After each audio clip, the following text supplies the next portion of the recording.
I used to think silence meant peace, but sometimes silence is just the sound of everything you've been avoiding. My name is Elena. I'm 29 years old, and for most of my life, I was the girl who smiled even when her world was falling apart. The kind of woman people called strong because I never complained. The kind who carried everything quietly, pain, dreams, disappointments, like it was just part of the job. But strength, real strength. I learned the hard way isn't about staying quiet, it's about finally choosing yourself. It all started on a random Tuesday morning. I woke up before my alarm, staring at the ceiling, feeling that familiar heaviness in my chest. Not pain exactly, just emptiness. Like something was missing, but I couldn't name it. I checked my phone. No messages, no missed calls, just notifications that didn't matter. For a second, I paused. When was the last time I felt excited about my life? I whispered to myself. I couldn't answer, and that scared me more than anything. From the outside, my life looked fine. I had a stable job at a marketing company in Chicago, a decent apartment, a small circle of friends. I wasn't struggling financially. I wasn't dealing with any big crisis. But inside, I felt stuck, like I was living a life that didn't belong to me. Every day was the same routine. Wake up, work, come home, scroll, sleep, repeat. No passion, no purpose, no fire, just existing. The truth is, I had dreams once I wanted to write.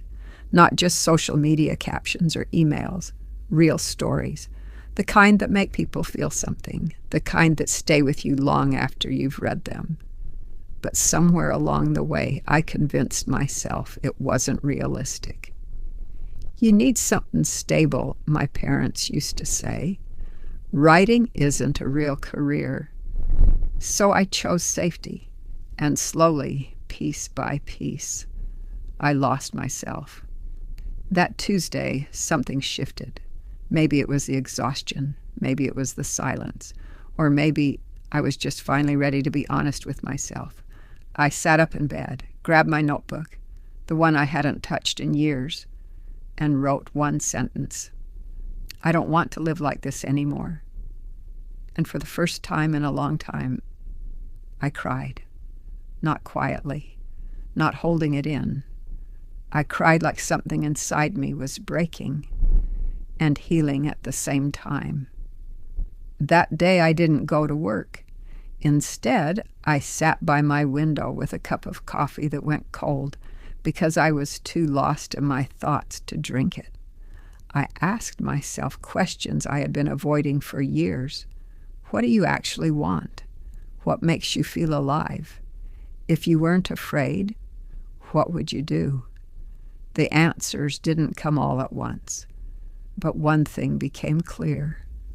I couldn't keep living a life that made me feel empty. Change didn't happen overnight. That's the part people don't talk about. There was no sudden transformation, no magical moment where everything became easy. It was messy, uncomfortable, terrifying, but it was real. The first step was small. I started writing again, just 10 minutes a day. No pressure, no expectations, no audience, just me and my thoughts. At first it felt awkward, like I'd forgotten how to be myself. But slowly, the words started flowing, and with them, something inside me started coming back to life. Then came the harder part, setting boundaries. I realized how much of my energy I had been given away to people, to expectations, to things that didn't matter. So I started saying no. No to overtime I didn't need. No to plans that drained me. No to conversations that left me feeling small.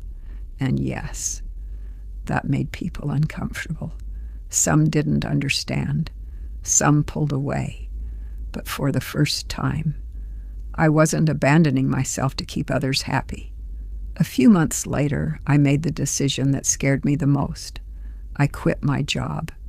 I didn't have everything figured out. No perfect plan, no guaranteed income, just a small savings account and a belief that I couldn't ignore anymore. "You're crazy," one of my coworkers said. "What if it doesn't work?" my mom asked. I smiled. "What if it does?" I replied. The first few weeks were hard. Doubt showed up every day. Who do you think you are? What if you fail? What if you made a mistake? But this time, I didn't run from those thoughts. I faced them, and I kept going anyway. I wrote every day. Stories, ideas, pieces of my heart I had buried for years. Some days were good. Some days I felt like giving up, but I didn't, because I remembered how it felt to be stuck, and I knew I never wanted to go back there. Slowly, things started changing. I shared one of my stories online, then another. At first, barely anyone noticed. But then, one message came in. "Your words made me feel less alone." I stared at my screen for a long time, and then I smiled, because that was the reason I started. More messages followed. More people connected with my words, and with each one, my confidence grew, not because of validation, but because I realized I was finally doing something that mattered to me. A year later, my life looked completely different. Not perfect, but real. I wasn't rich. I didn't have everything figured out, but I woke up every morning with a sense of purpose, and that was worth everything. If you're reading this and you feel stuck, if your life looks fine on the outside but empty on the inside, I want you to know something. You're not alone. And more importantly, you're not stuck forever.